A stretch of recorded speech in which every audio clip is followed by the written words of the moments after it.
We've got Sonic X Shadow Generations coming out soon, which, if you don't know, is a remastered release of Sonic Generations, with a new Shadow campaign, which is going to feature a bunch of stages from Shadow's past. But what if I told you we've got a Sonic Generations remaster, and it's only like $20? The biggest caveat, however, is it's exclusive to Xbox Series X.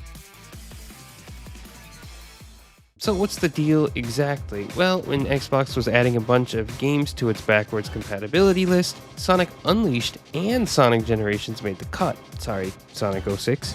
But with Sonic Unleashed getting a frame boost, Sonic Generations got a bit more with a whole 4K facelift. I recently streamed the game to basically 100% completion over on Rising Sun Retro, and I have to say the game looked beautiful. The visuals were amazing, frame rate was smooth. I'd completely forgotten this was an Xbox 360 game. I was expecting some janky moments when Sonic was ripping through the stages at high speeds, but I must say it held up. The flames of Crisis City, the luscious hills of Green Hill looked fantastic. I was really impressed with these visuals. And in general, I'm a fan of the game. I like the two styles presented in the form of classic and modern Sonic, and while I'm not a die-hard boost formula guy, I'd say this is the game that does it the best, until Frontiers came along. Speaking of Frontiers, I personally was having a hard time revisiting older Sonic games because of how Frontiers plays and how amazing that game feels, but I must say that going back to Generations felt as easy as pie for the most part. I think some modern touch-ups would make the game nearly perfect. Classic Sonic's physics are a bit janky, so if you've played Mania and recent games, you're going to go back to this and it's going to be okay, but there are some things like the slopes being weird and the physics not being totally right that might put you off.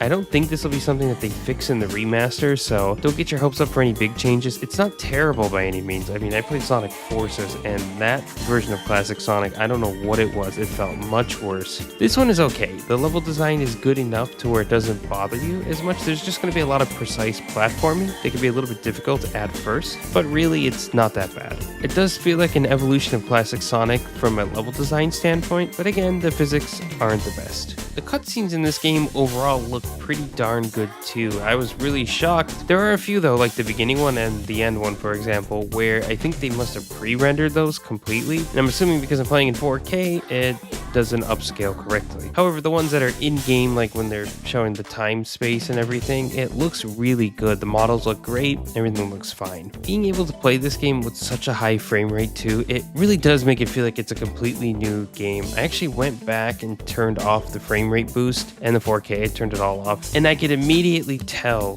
the differences. I never felt like I was the kind of person who was too bothered about that sort of thing, but once you go 120, I guess there's no going back. However, it's not all sunshines and sunflowers. I did run into some bugs while playing this on the Series X, and while some of these may have existed before, I don't remember them happening to me personally. There's just a lot of small things where I felt like some of the platforms weren't moving correctly, and there would be just like weird moments where things wouldn't happen when they should have. The worst of them being when the game would just suddenly freeze, and this seemed to happen when there was like a big action occurring, like if I was hitting a spring or if I was dashing on the side of the wall or something. This happened to me when I was streaming, and it let out this terrible noise, and I apologize for that, but it was usually okay because I could just restart it from the Xbox menu. But it happened a couple times when I was on a really good run, and on top of that, the Sega Genesis doesn't work anymore.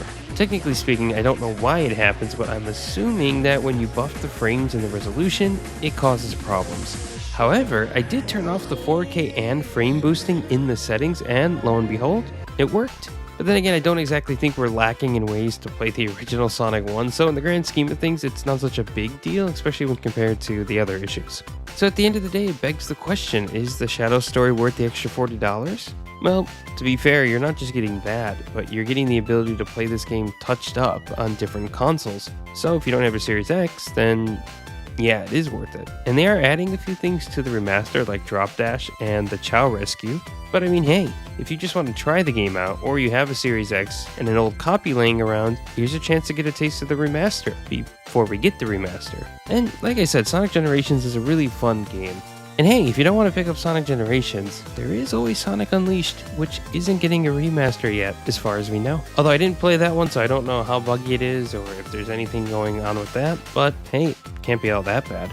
Thanks again for watching another video. We really hope you enjoyed it. Are you picking up Sonic X Shadow Generations? Or are you gonna pass? Let us know what you think in the comments, and we'll see you in the next video. Take care.